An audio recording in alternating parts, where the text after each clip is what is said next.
Como ya lo anunciábamos, en Chile la candidata de izquierda, Janet Jara, reconoce su derrota ante el derechista José Antonio Kast en la segunda vuelta de las elecciones presidenciales. Con casi ya la totalidad de las mesas escrutadas, el aspirante por el Partido Republicano obtiene más del 58% de los votos. Vamos a esta hora con Santiago Aristía para que nos cuente más desde la capital chilena. Hola Santiago, qué gusto volver a saludarte. Cuéntanos qué novedades, qué nuevos detalles tenemos a esta hora tras esta jornada electoral. Un gusto saludarte nuevamente a vos y por supuesto a toda la audiencia de RT que nos acompaña en estos momentos y en esta jornada clave que vive Chile. El país ya conoce a quien será su próximo presidente a partir del 11 de marzo de 2026 y es que con más del 99% de las mesas escrutadas, el derechista y líder del Partido Republicano José Antonio Kast se impuso con más del 58% de los votos frente a Janet Jara del Partido Comunista y que hace parte de la coalición oficialista Unidos por Chile, que obtuvo poco más del 41% de los sufragios. Cabe destacar que el mandatario Gabriel Boric se comunicó telefónicamente con quien será su sucesor, José Antonio Kast. En el diálogo le manifestó sus felicitaciones por el triunfo y además su predisposición a colaborar en el destino del país. Por su parte, Kast hizo hincapié en la necesidad de una transición ordenada y en colaboración. Escuchemos parte de la comunicación que mantuvieron. Le presento mis felicitaciones porque ha obtenido un triunfo claro y usted ha sido electo presidente de la República de Chile y por lo tanto de todos los chilenos y chilenas, y eso usted sabe, es una gran responsabilidad que hay que abordar con mucho cariño, con mucha humildad, con mucho trabajo. Y quiero que sepa que como presidente de la República y prontamente expresidente de la República siempre estaré a disposición para poder colaborar con los destinos de la patria. Le quiero agradecer, presidente, así como le planteé cuando fui a saludarlo, que también mi interés era ser presidente, o sea, era colaborar para que recuperáramos la paz entre nosotros.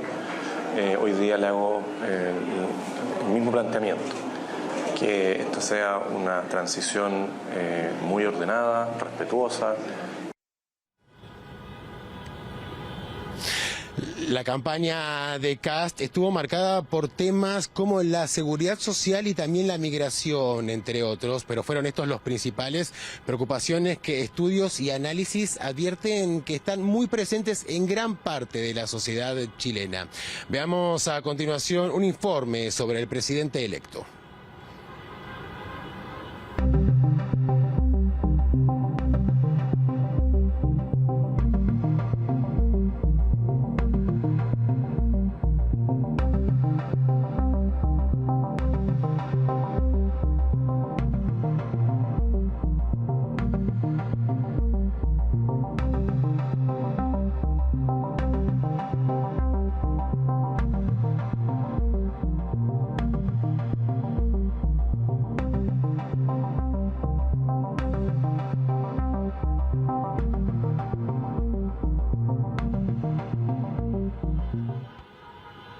Por su parte, la candidata oficialista Janet Jara reconoció la derrota.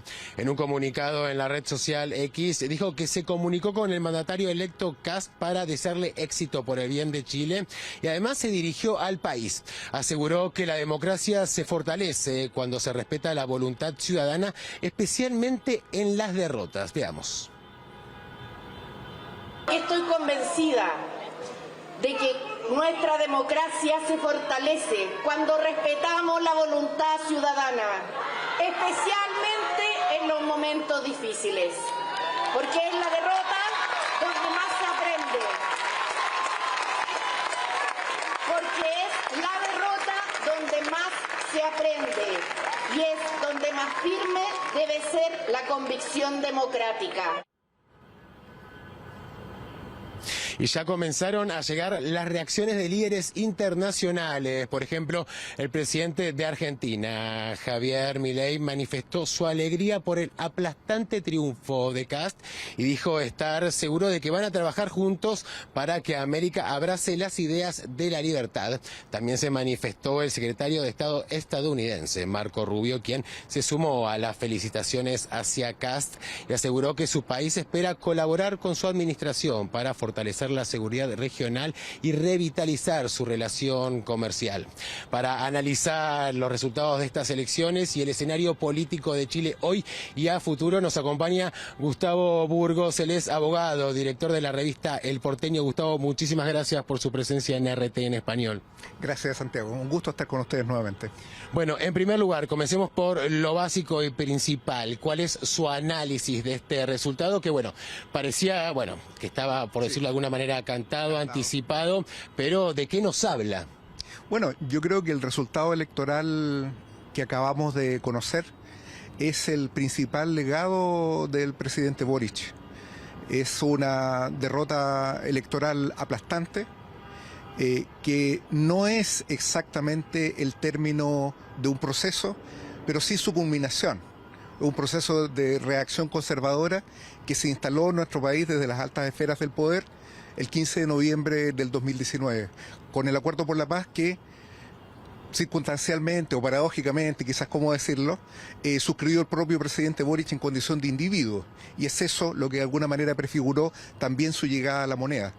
Él, durante los años que estuvo en la moneda, durante los 4 años que duró este gobierno, uno de los elementos centrales que caracterizó a su gobierno es haber puesto las cuestiones que ellos llaman de seguridad, de control de la migración, que se traducen en la práctica en represión, en restricción de las libertades individuales, en la ocupación militar del Gualmapu, que vive durante estos 4 años, y desde el gobierno de Piñera en realidad en una situación de ocupación militar bajo un estado de excepción constitucional.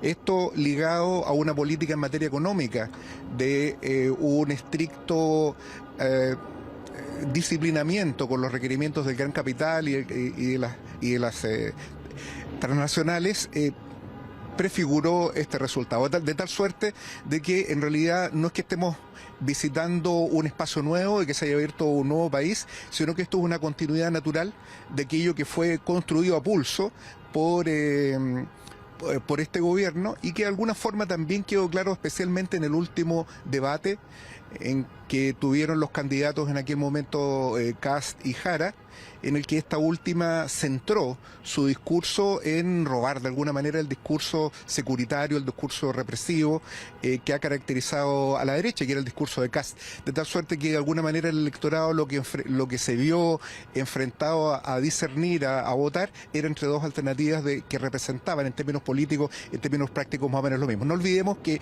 ella prometió en este debate de que los 100 primeros días de gobierno iba a haber 100 operativos policiales y iba a construir 5 cárceles.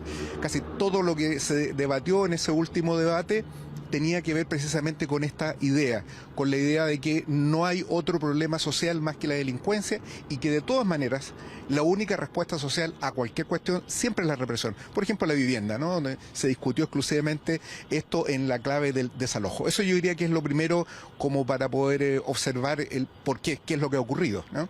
En este sentido, a raíz de lo que usted me está diciendo, digamos que lo que Kast logró fue marcar la agenda, ¿no?, del debate con las temáticas de seguridad social, asociándola también a la migración y un supuesto aumento de la delincuencia, una agenda que tuvo que recoger Jara desde la izquierda, algo que no acostumbran, y por lo general los ciudadanos preocupados por esto suelen inclinarse por soluciones que suele ofrecer la derecha. Sí, cuando se ofrecen dos alternativas, y esto ocurre en el comercio también, dos alternativas o dos productos que son similares, uno prefiere el original, ¿no? Si hay dos alternativas que se proponen en clave represiva, el electorado lo que hizo fue optar por aquel que parece más genuino en ese camino.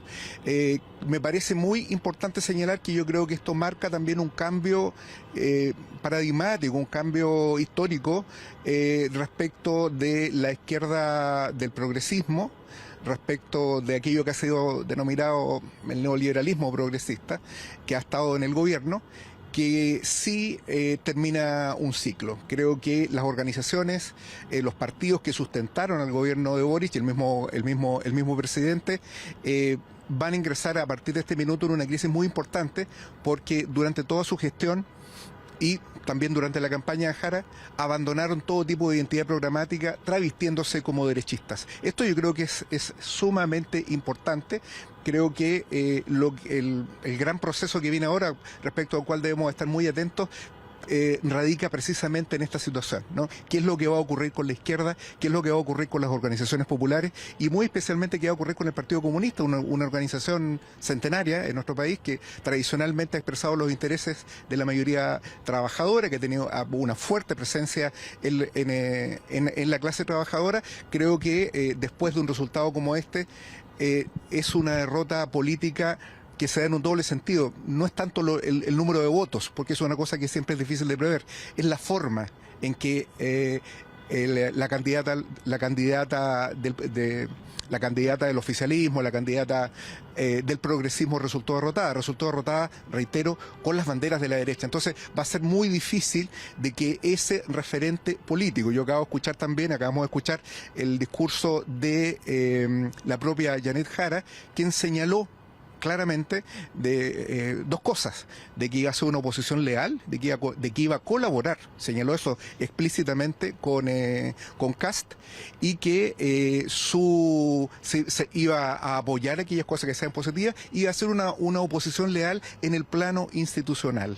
Y esto prefigura entonces la vacuidad total de este planteamiento, porque el progresismo en este momento está en una situación ni siquiera de empate, en realidad está en una situación de minoría, porque esto también ha despejado también el carácter del PDG, que hizo una convocatoria a votar nulo. Esto no tuvo ningún efecto en la convocatoria que hizo el PDG, pero el electorado que se expresó a través de la candidatura de París indudablemente es una candidatura y un movimiento que expresa también las posiciones de la derecha.